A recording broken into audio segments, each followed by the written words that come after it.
আসসালামু আলাইকুম দর্শক, আমি এসেছি আবারও মরিচ খাত পরিদর্শন করতে।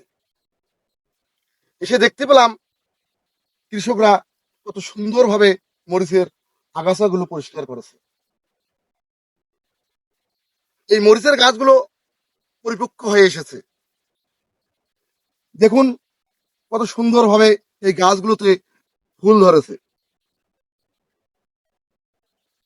অল্প কিছুদিনের মধ্যে এই ফুল থেকে গাছগুলোতে ফল আসা শুরু করবে।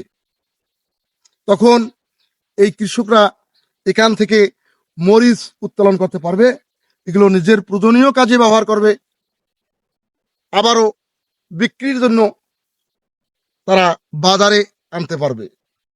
বিক্রি করে তারা আয় উপার্জন করতে পারবে এই মরিচ ক্ষেত থেকে। তো দর্শক, আপনারা এভাবে এই সুন্দরভাবে মরিচ ক্ষেত লাগানোর চেষ্টা করবেন। আপনারা নিজে খাবেন এবং বাজারে বিক্রি করে আয় করার চেষ্টা করবেন। আমি মরিচ ক্ষেত থেকে বিদায় নিচ্ছি। ভালো থাকবেন, সুস্থ থাকবেন। আল্লাহ হাফেজ।